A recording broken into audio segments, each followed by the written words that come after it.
Assalamualaikum warahmatullahi wabarakatuh.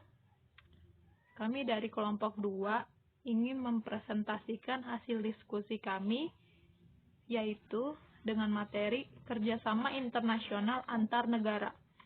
Izin memperkenalkan anggota kami.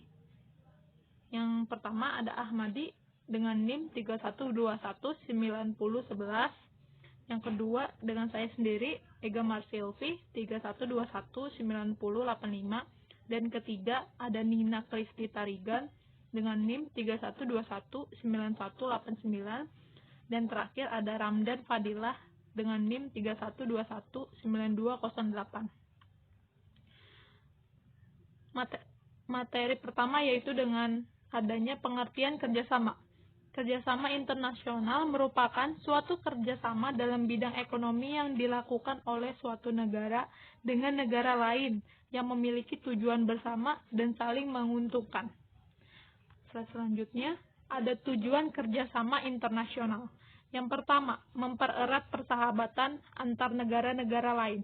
Yang kedua, menciptakan perdamaian dunia. Yang ketiga, meningkatkan pertumbuhan ekonomi pada setiap negara.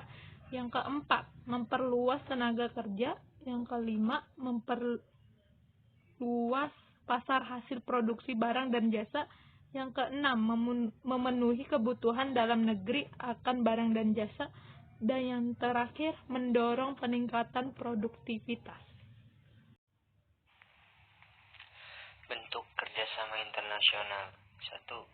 Kerjasama regional merupakan suatu kerjasama antar negara di mana negara-negara tersebut berada dalam satu wilayah atau satu kawasan saja.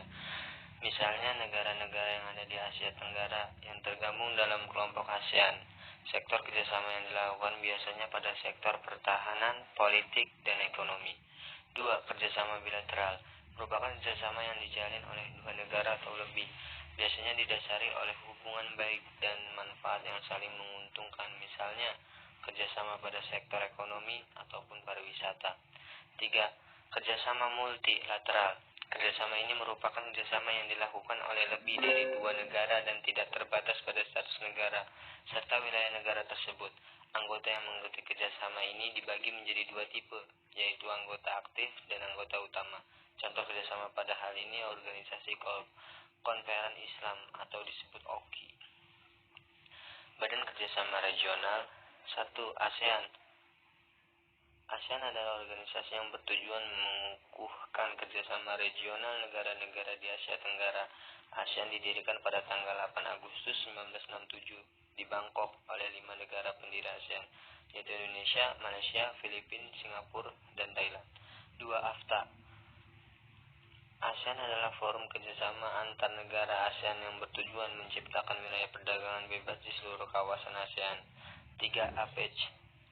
APEC merupakan forum kerjasama negara di pertumbuhan ekonomi, perdagangan, dan investasi di antar sesama negara anggota.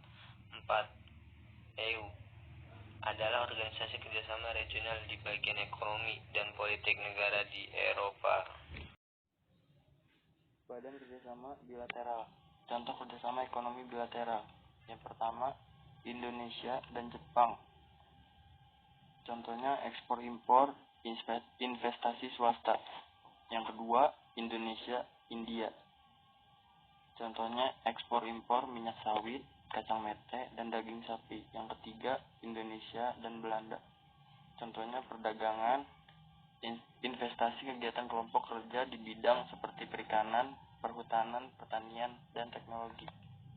Badan Kerjasama Ekonomi Multilateral. Contoh Badan Kerjasama Ekonomi Multilateral.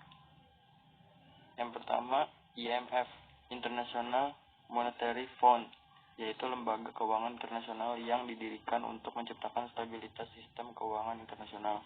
Yang kedua, IBRD, atau International Bank for Reconstruction and Development, yaitu organisasi pemberi kredit kepada negara-negara anggota untuk tujuan pembangunan.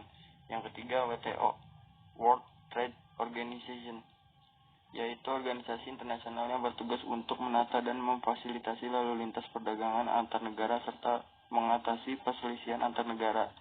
WTO dibentuk pada tahun 1995 sebagai pengganti dari General Agreement on Tariff and Trade. Yang keempat, FAO, Food and Agricultural Organization, adalah organisasi internasional yang bergerak di bidang pangan dan pertanian yang didirikan pada tanggal 16 Oktober 1945 dan berkedudukan di Roma, Italia. Selanjutnya ada IFC, International Finance Corporation. IFC didirikan pada tanggal 24 Juli 1956 dan pusatnya di Washington, Amerika Serikat. IFC bertugas untuk memberikan bantuan modal kepada pengusaha-pengusaha swasta yang dijamin pemerintahnya serta membantu menyalurkan investasi luar negeri ke negara-negara yang sedang berkembang. Selanjutnya ada ILO, International Labour Organization. ILO dibentuk oleh liga-liga bangsa-bangsa melalui Traktat Versailles pada tahun 1919. Prinsip yang digunakan di ILO sebagai dasar kegiatannya adalah perdamaian abadi dapat dicapai jika didasarkan kepada keadilan sosial. Selanjutnya ada UNDP, United Nations Development Program, adalah organisasi di bawah PBB yang bertugas memberikan sumbangan untuk membiayai program-program pembangunan terutama bagi negara-negara yang sedang berkembang. Selanjutnya ada OPEC, Organization of Petroleum Exporting Countries, adalah organisasi negara-negara pengekspor minyak. OPEC bertujuan untuk menyatukan kebijakan perminyakan antara negara-negara anggota dan menstabilkan harga minyak di dunia. Selanjutnya ada dampak positif dan negatif kerjasama ekonomi. Dampak positifnya yaitu pertama, mempercepat pertumbuhan ekonomi, kedua, menghilangkan hambatan perdagangan internasional, ketiga, memperluas kesempatan kerja, keempat, meningkatkan kesejahteraan dan kemakmuran masyarakat, kelima, memperkuat posisi perdagangan. Selanjutnya ada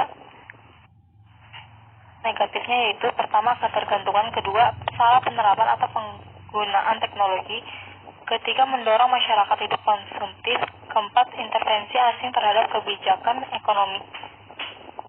Sekian dari kelompok kami, terima kasih atas perhatiannya. Kurang lebihnya mohon maaf jika ada perkataan atau penulisan yang salah. Demikian akhir presentasi kami, semoga bermanfaat untuk kita semua. Selamat pagi.